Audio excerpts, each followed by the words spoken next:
Hey everybody, it's Sean with Price and Price Realtors with this week's market report. We had a little bit of a shift in the activity, but you'll see when we get to the graphs that we've pretty much just kind of leveled out a little bit. Not a lot of dramatic movement. It looks like we're in a pretty even market right now. Again, the overall expectation of what's happening in the market is that we are expecting this to sort of stay for the next few weeks.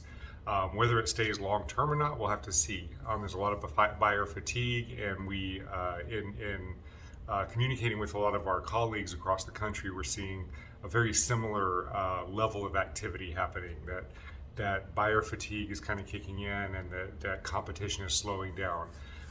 Almost the exact same quotes of what I've been saying is what we've been hearing from other agents across the country, which is, instead of facing 30 or 40 offers, competition, we're facing 2 or 3 in competition.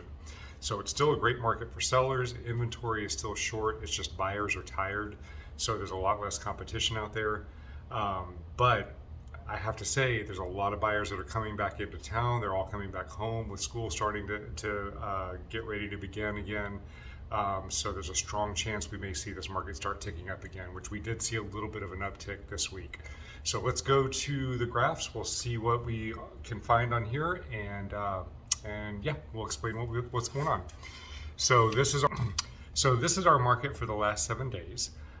You'll see that buyer activity is up this week by 6%, and inventory went down by 3%. So it was a little bit of an increase for buyers and decrease for sellers. Now, this is a small amount. We're still, in general, in this neutral market. You can see we had a strong uptick there for several months. Then we kind of started calming down, and now the last month or so, we've just been in just a pretty flat line with market activity. So this little uptick in buyer activity and downtick in inventory, if you go over to what this does as far as the market's concerned, you can see that kicks us up in a little bit stronger of a seller's market.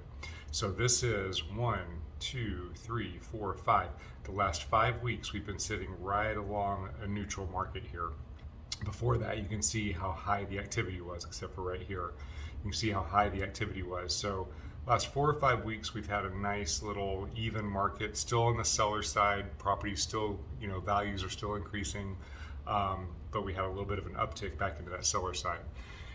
So what does that mean as far as the market is concerned? Well, we're just going to have to see how this plays out over the next couple months. We do typically have a little bit of a slowdown towards the end of summer here in Northern Virginia, and then September and October pick back up again. So I really, really recommend to buyers that if you are out there looking, that now's the time to really move in case that activity does start to pick up again. Sellers, it's a great time to get in the market. It's a great time to get out there because there's still some competition. Prices are still increasing. If we have reached the top of the buyer activity and that buyer activity is going to start decreasing a little bit, you may want to get in there before it starts dropping too much. So, okay, if you have any questions, please let us know, and we will see you on next week's video. Have a great day.